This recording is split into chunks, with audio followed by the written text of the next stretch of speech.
New Thought Media Network. We are a global broadcast network of positive music, media, and entertainment, inspiring humanity's evolution along the journey of enlightenment and creating a world of love, peace, empowerment, and prosperity for all. New Thought Media Network. Positively inspiring.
And good morning, dear ones. Dr. Robert with you here on a Saturday morning. It's 9 o'clock on the Mountain Time Zone, and that means it is time for our Science of Mind and Spirit conversation. It's an opportunity that we take each week to get together and explore and dig into this big book, The Science of Mind by Ernest Holmes. And as it is late in July, that means that we are just wrapping up the actual Science of Mind textbook. Getting to the end. Been studying it every Saturday morning for all of this year so far, and here we are, into January, wrapping up this book. Good morning, Shay. Blessings to you. Glad you're with us. Always grateful to see you here on a Saturday. Or any day we see you, it's always grateful to see you. Good morning, Wayne. The Good Heart Club. Yes, very much so, I would say. So good. Glad you're with us. Anyone else that's joining in now or another time, even if you're watching on the replay at a later time in the day or the week, we want to thank you for being a part of what we're doing, and feel free to drop in your comment as well. All right. So, end of July, we're wrapping up. We're in this general summary. We've talked about all the important parts of this this book, and again, this is week 24. Now, a couple of weeks we went and did a couple extras. So if you missed a week, feel free to jump onto the YouTube archives, and you'll find a playlist for this program with all the various programs from this series throughout the year. And here is where we take a couple weeks, we wrap it all up, and then starting in August, we will jump into various resources from the Science of Mind archives. And this is always I love both aspects of this program, because in the early part of the year, we study and we take those reminders and we reinvest ourselves into the primary philosophy of the Science of Mind. And then in the second half of the year, we allow ourselves to step beyond into other interpretations, other perspectives, other avenues of sharing this mighty message. So that's important. And that's going to begin in 2 weeks. So next week will be Reverend Victoria with the wrap up for this, and then we'll start with our archives on August. You know, I was just looking at that date. Let's go see. Maybe somebody signed up already. Nope, nobody signed up yet. So it's August 3rd. That's when we'll start with our. And then I lost my studio. There we go.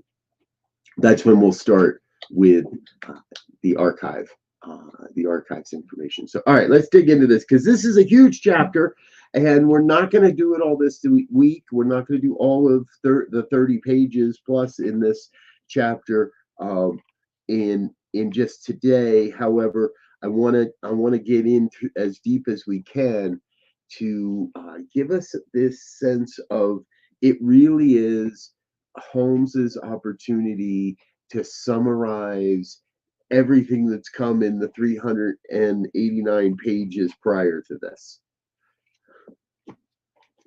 So let's jump in. And please remember that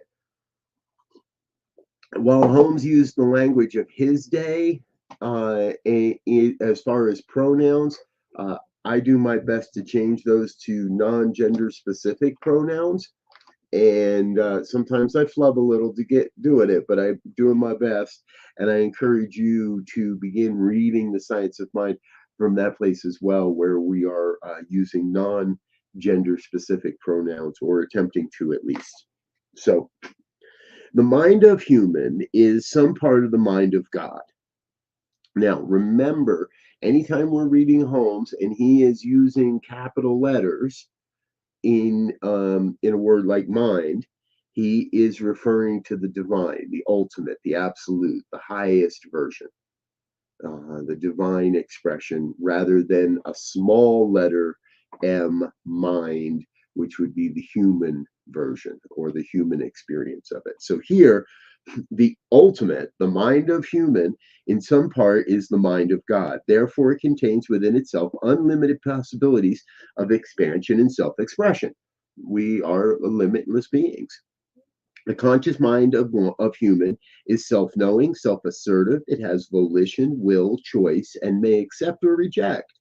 It is the only part, now, and again, recognize the conscious mind, he uses the small case there to spell mind. So the conscious human mind is self-knowing, self-assertive, has volition, will, choice, and may accept or reject. Is the only part of the human's mind which can think independently of conditions. That is our human consciousness, our human interpretation, our human understanding. The subconscious mind of the human is simply the law of mind in action, the law of the divine mind in action. So our subconscious, everybody recognize the difference between conscious and subconscious? Yes, good. The subconscious mind of human is simply the law of divine mind in action. It is not a thing of itself, but it is the medium for all thought action. It is the medium by which the human may call into temporary being whatever we need or enjoy on the pathway of our experience. This is fantasy. I may call into my experience a temporary beingness, whatever I need or enjoy, I may call that into my life. Temporary. The mind of God is infinite. The mind of man is the mind of the human is some part of this infinite creative mind of God. So, the infinite creative mind of God.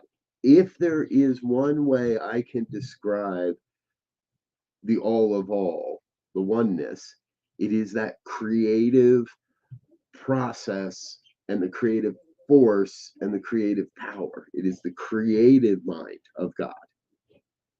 Therefore, the mind of the one is as infinite as is the one's capacity to understand our true relationship to God or spirit. There are no limits to what we may experience when we are in a close indwelling contact, when we have this consciousness. The mind of human is continuously unfolding into a greater recognition of its real plan in the creative order of the universe. It does not yet comprehend its own power or scope, but it does know how, in some measure, to consciously cooperate with the infinite. And what I believe we do here in the Science of Mind and New Thought communities and organizations and such all across the planet is we are constantly reminding ourselves how to how to consciously cooperate with the infinite. Not just sit in the stillness and wait for the infinite to move us, although that's part of it. Not just direct the power of creation through ourselves into experience, and that's part of it. Consciously cooperate with the infinite. It's a little bit of both. The mind of spirit is really the only mind there is. It is eternal. It never began, or will it ever cease to be. Notice here, Holmes is using capital letter in the word it, so he's using this as a term for God. We have so many terms for God. It is complete and perfect, happy and whole, satisfied and at peace with itself. The spirit is the only conscious intelligence in the universe. Therefore, it is the only directive intelligence in the universe as well. One of the things I talk about a lot, we have the directive, the receptive, and the communication. We have a directive a relationship with the divine where we direct the divine on what to do. We have a receptive relationship with the divine where we are listening and receiving to what it is that wants to be known, that what it is we're here to accomplish. And then there is a two-way communication that also happens. Because the mind of the one is the mind of God in man, So here it is. Because the mind of man is the mind of God in man, because the mind of the human, you and me, is the divine mind of God expressing in us as us, our mind, the mind of the human, is conscious and directive. It is to say, it is to man what God is to the universe. There are times where I wish Holmes was a little more verbose in how he shares and explains and expresses things. God is spirit, that is without parts. The universal unity and wholeness. God is mind. The self-knowing mind of God is the spirit of God, and at the same time, the spirit of the human. Mind in its self-knowing state is spirit. The mind of God and the mind of the human is the same mind. All capital letters here, right? You following? If you're not following in the book 391, I know it can get a little crazy. So I do hope you're following it in the book as we go. The self-knowing mind of God is the spirit of God, and at the same time, the spirit of the human. The divine mind in its self-knowing state is spirit. The divine mind of God and the divine mind of man is the same divine mind. The conscious mind of the human is part of the self-knowingness of the divine mind of God. And notice self-knowingness is also capitalized there. So we're talking about is part of the divine self-knowing it's the divine knowing itself. The conscious mind of human is the self-knowingness of spirit operating through the thought of mind, and therefore its creativeness. I'm going to continue. The conscious mind of the human is that part of, or unity with, the supreme spirit, which enables the human to be an individual unit, separate in identity, without becoming separated from the whole spirit of God, the whole mind of God. That is, in my opinion, one of the most important parts of all of this, to come to our own knowing, our own sense of self-knowing, that we cannot be separate from the divine mind. The conscious mind of the human, of you and me, is part of or unity with the supreme spirit, divine mind, God, which enables us, each of us, to be an individual unit, separate in identity, and yet not becoming separated from the whole spirit of the divine. So I have my unique way of saying it, my unique way of living all this stuff, but it doesn't take me out of the wholeness, out of the oneness. We say it a lot in this movement. Oneness does not mean sameness. Get it? Oneness does not mean sameness. The eternal has placed themselves at the center of humans being in order that human may function individually. The discovery of this, the greatest truth about humanity, is the discovery of the ages. We are unique and we are whole and we are perfect and we are divine expressions of the one. We are not in any way separate or divided from that one, from that oneness. It is this divine self-knowingness in man which distinguishes them from all other creation, as far as we know. There might be some cases, I think there's a good case to talk about dolphins and whales and other intelligent creatures. So when we say it is this divine self-knowingness in the human which distinguishes him from all other creation, from all other human creation, let's say. But we're not entirely sure if other animal species don't have a divine self-knowingness as well. Human alone is able to consciously work out his own destiny to determine what manner of life he shall lead. For it is written that God created human but little lower than the angels and crowned him with glory and honor. This is one of those places where, for me, Holmes is drifting a little back into his Christian upbringing and his Christian roots and bridging with the Christian traditions. It's not wrong. It just kind of leads to, for me, this paragraph leads to a sense of superiority in the human that I think we would be better off to be a little more humble about. The subjective mind of human is part of the universal subjective mind of God. Yep, has to be. We couldn't be one if it wasn't.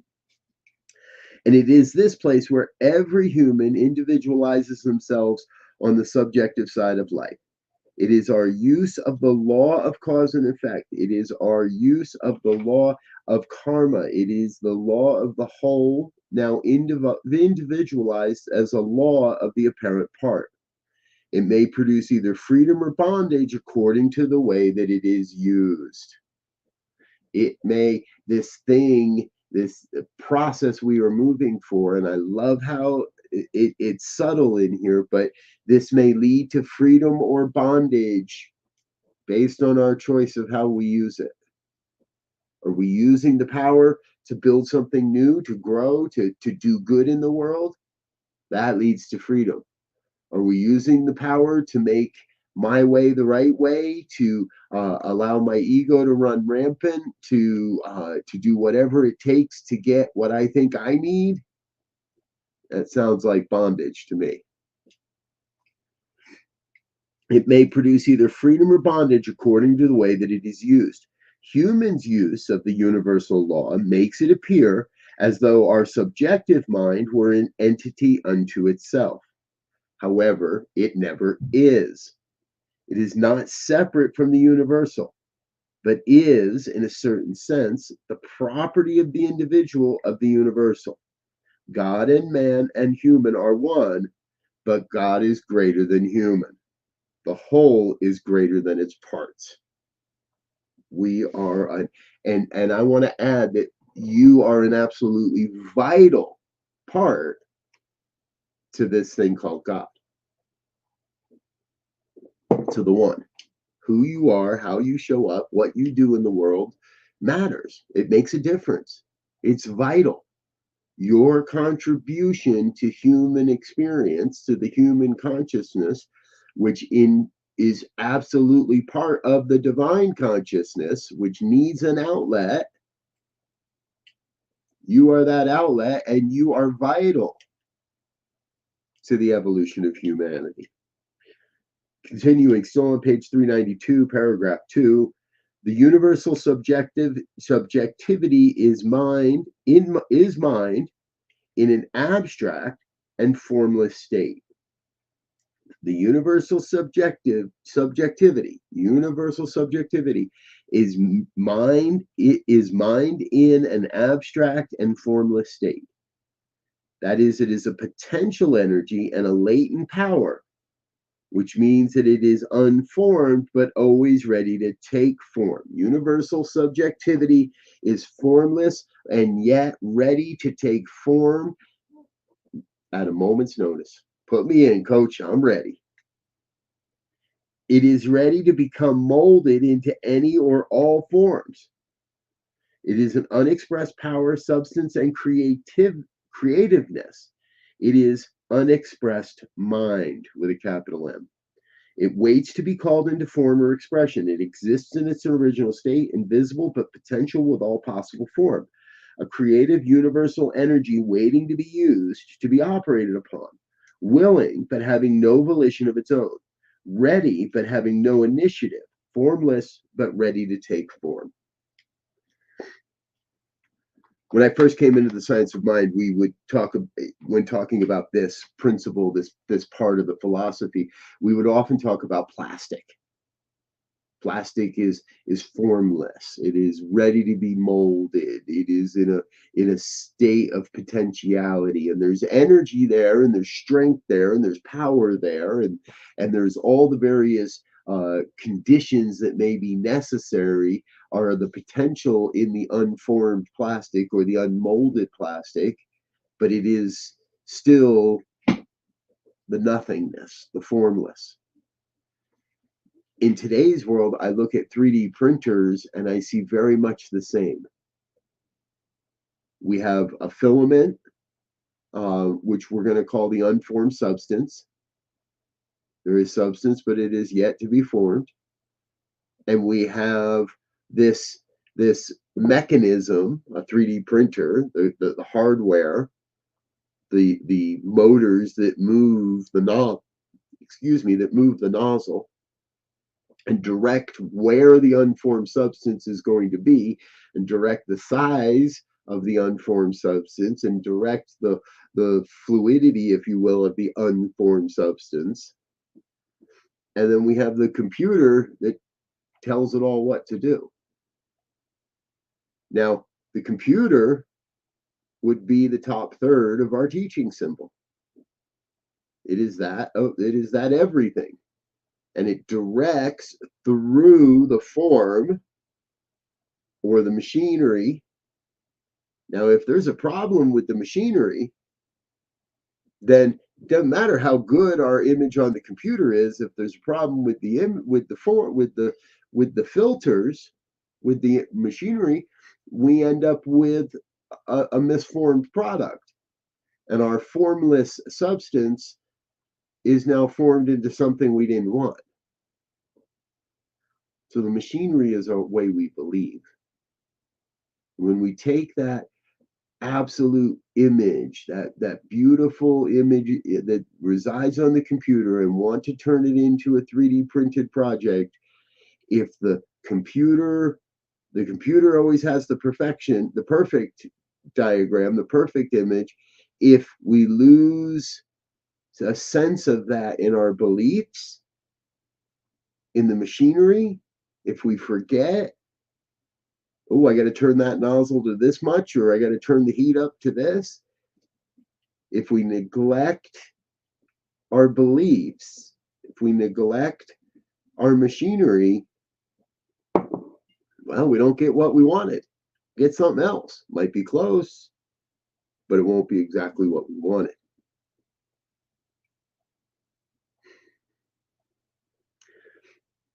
The universal subjectivity is mind in an abstract and formless state. That is, it is a potential energy and a latent power, which means that it is unformed but always ready to take form.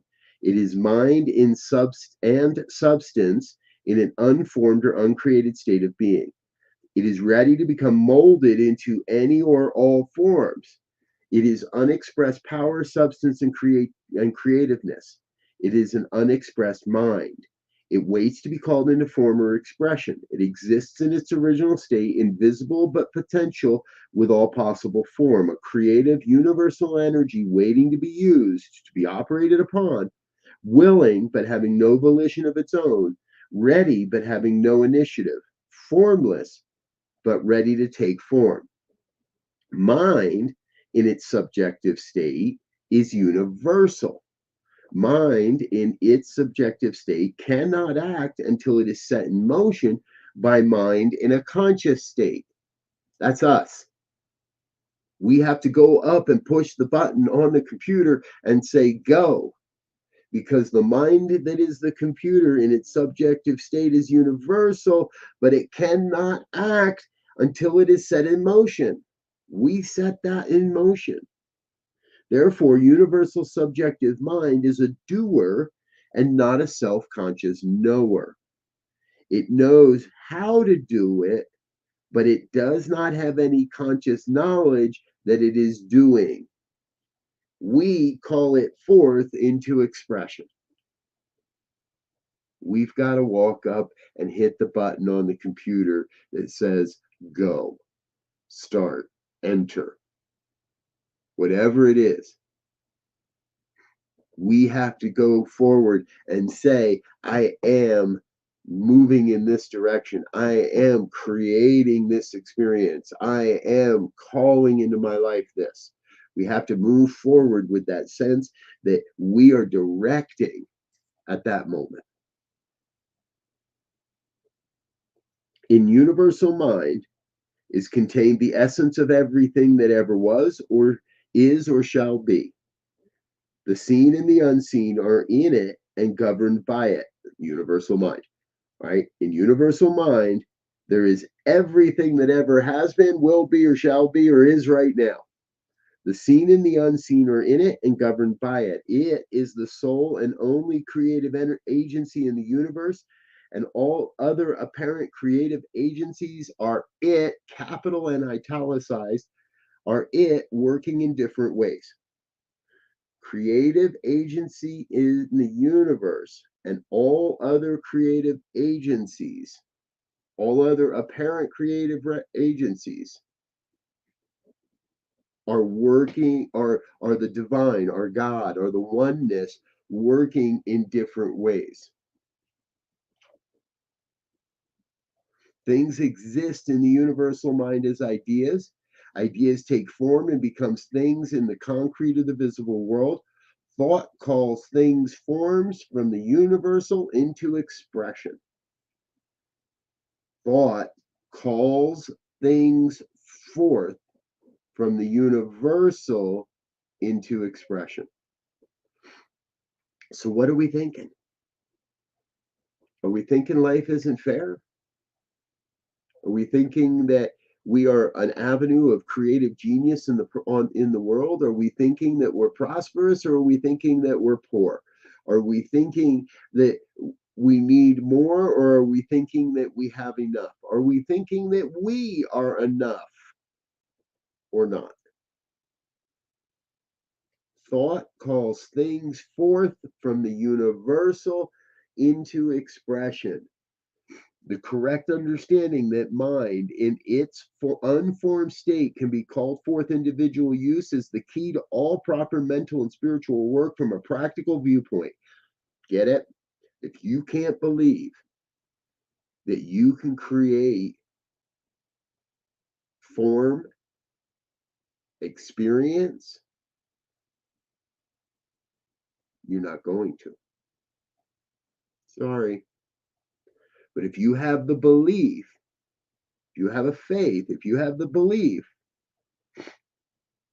the correct understanding that mind in its unformed state can be called forth into individual use is the key to all proper mental and spiritual work from a practical viewpoint.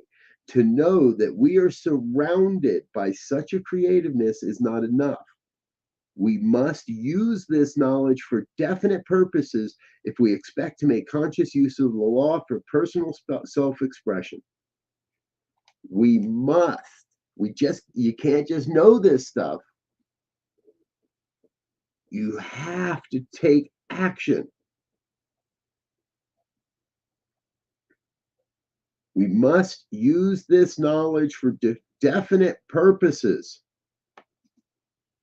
I don't know how Holmes says it so clearly, and so many miss it so broadly in this movement. So many people that say all we have to do is sit in consciousness, all we have to do is pray it away, all we have to do is be in the moment of meditation on the perfection of life. And yes, while we're doing it, while we're taking action towards definite purposes, use this knowledge for definite purposes if we expect to make conscious use of the law for personal self-expression. In this limitless medium, the potential for all our desires exists in an unformed state. The unformed is ready to take form, but having no intention of its own because it is not self-knowing. Form must be imposed upon it. Form is imposed upon it by the self-knowing mind of God and of human. Man, human in the little world, God in the great world.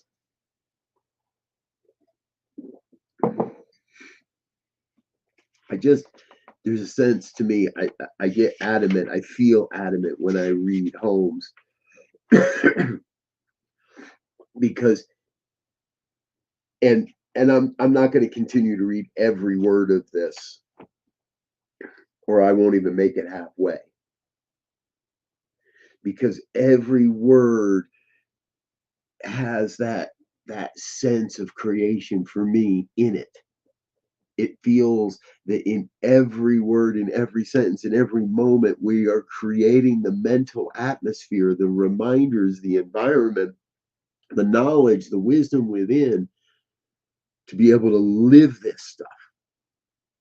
Not just learn about it, not just read about it. Now, we read about it because, and I love reading about these things every year. Every year, the first half of my year is filled with a study of this great book, along with all the other stuff I'm doing. But I'm constantly coming back to these principles and how they were distilled, and every year it raises me to a sense of passion.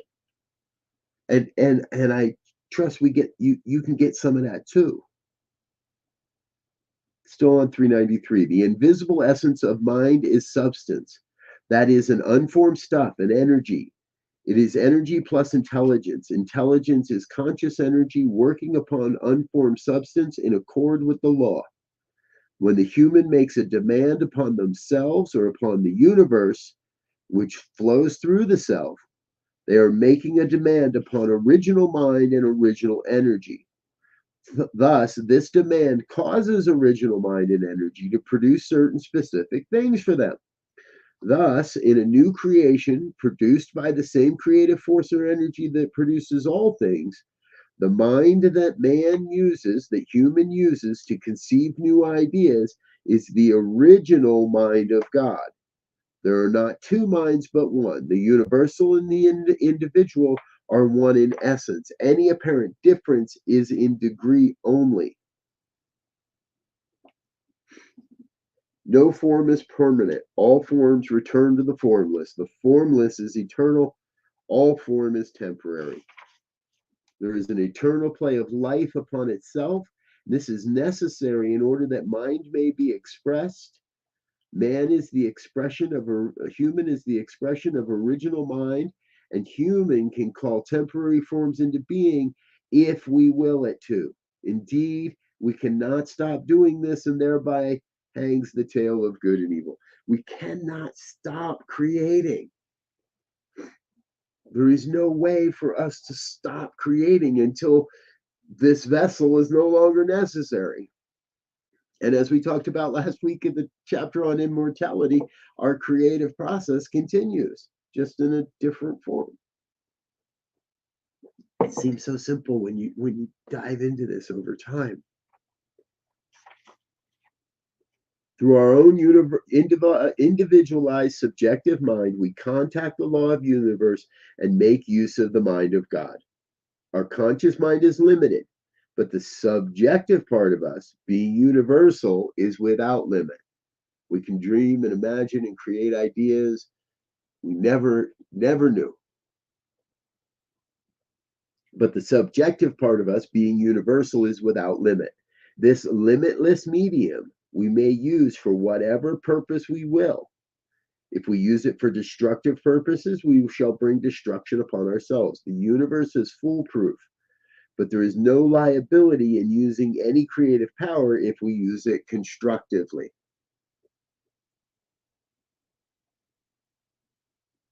Get it?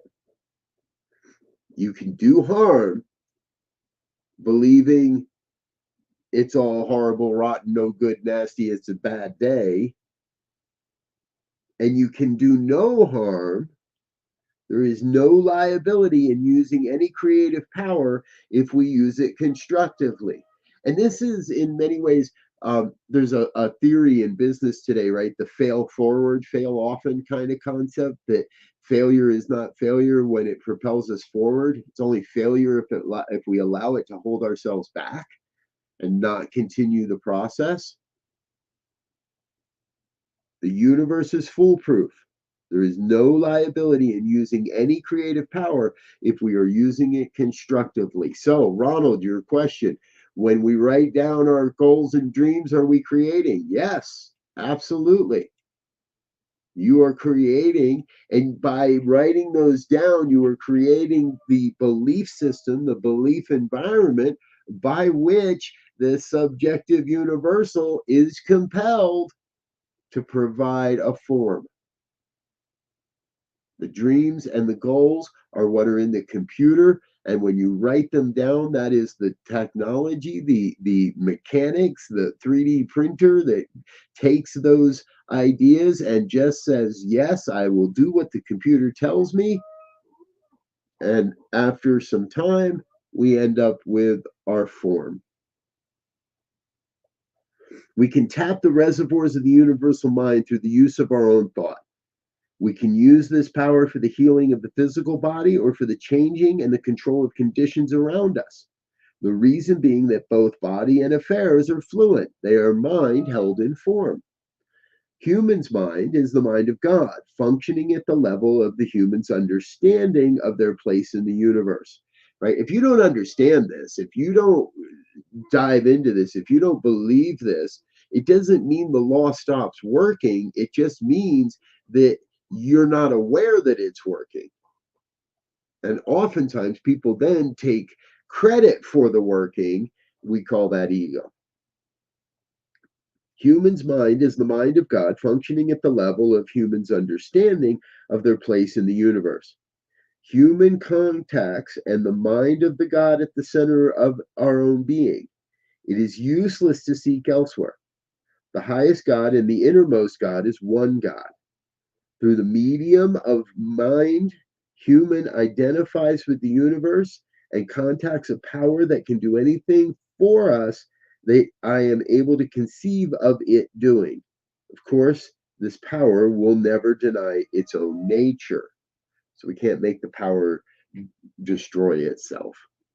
The law of mind is humans' access to the original creative genius of the universe, and has no intention for us other than the intention that we give it.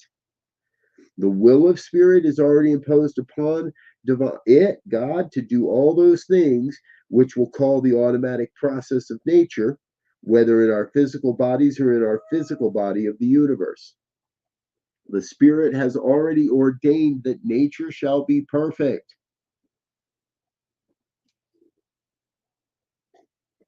The Spirit has already ordained that nature shall be perfect, and you are an expression of that nature.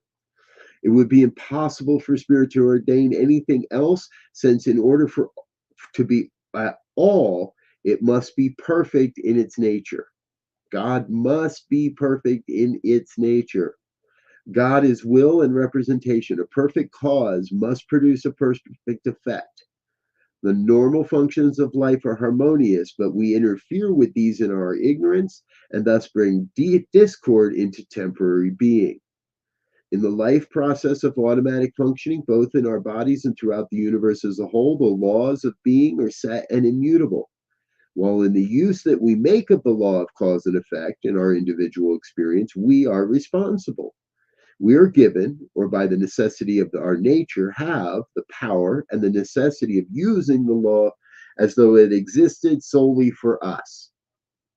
It's all about me, folks, unless it's all about you. To you, it's all about you.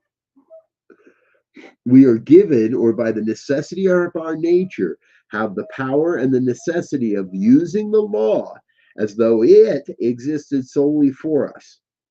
It goes in the direction in our mental affairs that we give it. It can have no other direction for us and knows no other. But of course, in the great whole, the universe is not run on a scale of humans' ignorance. Knowledge alone can free one from an ignorant and self-imposed bondage, which is the promise that anyone at any time may turn and move this forward. Where am I supposed to be getting to? I'm gonna run out of time. I have run out of time. So let me jump to the point I most want to make in this section. And that's on page 399. I think this is the most important part of, in so many ways, because it reminds all of the practitioners, whether we call ourselves a professional practitioner, or whether we call ourselves a prayer practitioner, or whether we just call ourselves someone that's practicing these principles. You do not need a fancy education. You do not need letters or a designation before or after your name to be effective in this philosophy, in this faith.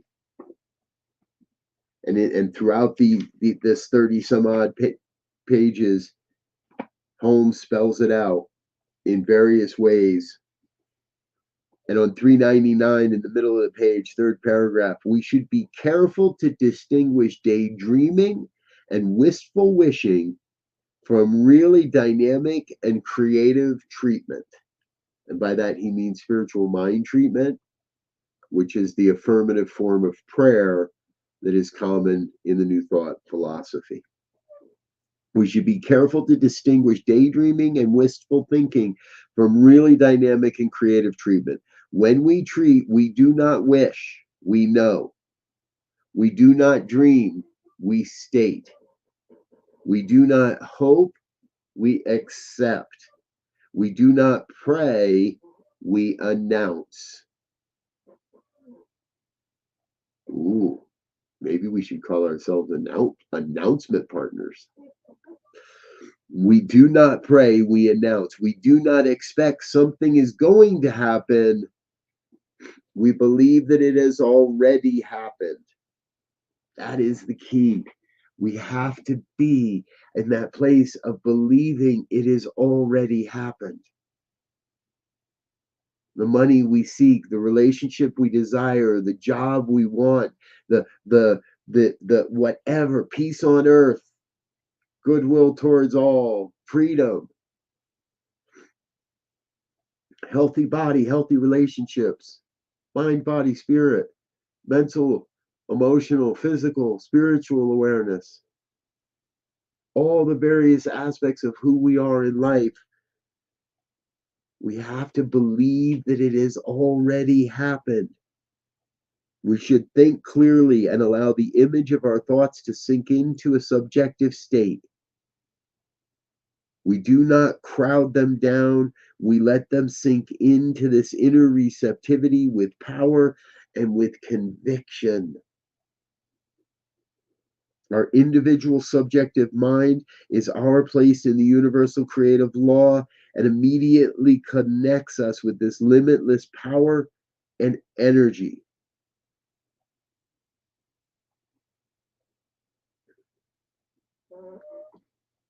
There is a vast difference between holding thoughts and holding things in thought. One is the attempt at an impossible coercion. The other is a mental acceptance.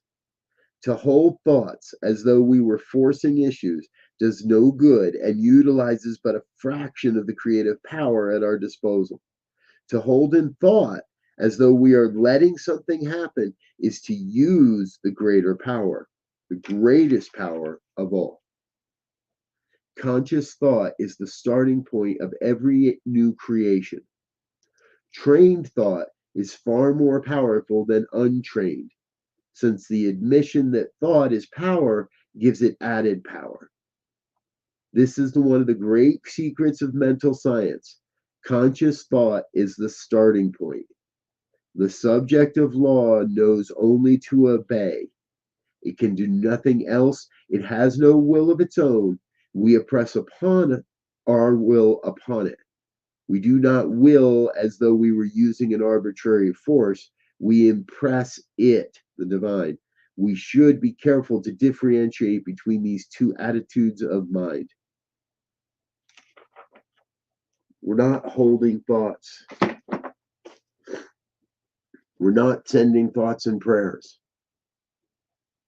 We are knowing. We are knowing through our thought. We are thinking about a thing. And what we are thinking about that thing is vital.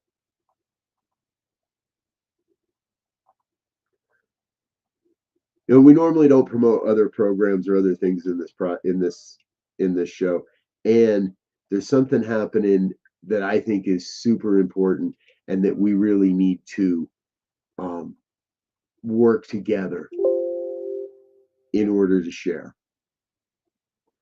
because we are just about 100 days away from the election here in the United States. And with that, the thoughts we hold in the next, just again, over 100 days are going to be really, really important. And there's going to be so many ways that people want to sway our thoughts. And a group of people here within New Thought, spearheaded by the great Reverend Dr. David Alexander, have decided we want to make sure we keep our thoughts moving in the right direction as we progress closer and closer and closer to this election. So I want to invite you to something. It's called My Election Intention. It's 100 days of mindful practice beginning July 28th, running through November 4th of this year. You will receive daily phone messages, mindful messages from thought leaders from all the various New Thought expressions, organizations, from CSL to Unity, Divine Science, United Federation for Better Living, Agape International Spiritual Center, all the various organizations, Christ Universal Temple, Inner Light Ministries with Reverend Deborah Gordon. We're going to build community of consciousness. We're going to tune out the fear and tune in the vision. This is all based on a book by Prentice Hill, What It Takes to Heal, How Transforming Ourselves Can Change the World. The book is not necessary, although most of the presenters are already discussing the points in the book and how we're going to weave those into our messages. It's a 2-minute message every day for 100 days to help us start our day in a positive intent with a consciousness and a thought pattern that leads to creating a powerful intention of peace and justice and equity and perfection around this upcoming election. I highly encourage you to join, and it's very, very easy. There's a phone number there on your screen, 470-784-0250. Just send that number a text. Text the word JOIN, JOIN. Text the word JOIN to 470-784-0250 and come be a part of something that is going to change the world, folks. We're here. We're ready. We're going to change the world by changing our thoughts. And we're going to prove the collective power, the power of a collective, of the collective New Thought movement through this. I invite you to join us. It's going to be powerful. It's going to be and you're going to hear a lot of voices you might recognize throughout these 100 days. I'm part of the team. There's other people here in New Thought Media Networks that are part of the team, and there's an amazing collection of people all across North America that whether they're affiliated with a quote New Thought organization or not, and believing and you're teaching the New Thought philosophy in one way or another, it's going to be a great experience, and we really encourage you to come be a part of that. Come be a part of what's going to happen. Thank you, Shay. There it is again, 470-784-0250. Just text the word join and you'll be in. All right, I'm going to get out of here for now. I want to remind you that we will be back, and the great Reverend Victoria Bomberry will be with us next week to continue this general summary wrap up. However, I do love to, in both of these 2 weeks, I do love to presence the final conclusion. This is actually the last part of the writing of the original Science Mind textbook. This is the last thing Holmes wrote. It's the only page in the book that does not have a number, so you can't quote the number when you're looking for it in a talk. But I think I just love reading it. I read it often, and I want you to just relax and hear these words. In conclusion, what the world needs is spiritual conviction followed by spiritual experience.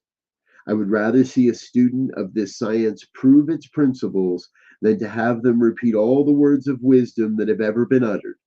It is far easier to teach the truth than it is to practice it. But the practice of truth is personal to each, and in the long run, no one can live our life for us. To each is given what his needs, and the gifts of heaven come alike to all. How we shall use these gifts is all that matters. To hold one's thoughts steadfastly to the constructive, to that which endures, and to the truth may not be easy in a rapidly changing world, but to the one that makes the attempt, much is guaranteed. The essence of spiritual mind healing and of all true religious philosophy is an inner realization of the presence of perfection within and around about. It is the hope of heaven, the voice of God proclaiming, I am that which thou art that which I am. Thank you for being with us, folks. I'm Dr. Robert. I'm going to get out of here for now, let you get into the rest of your day. I trust you're creating a great opportunity to experience and enjoy this day. I hope you'll be back again with us next week for the final conclusion, the general summary part 2 with Reverend Victoria Bomberry. Until then, I do want to wish you peace and richest blessings. Bye now.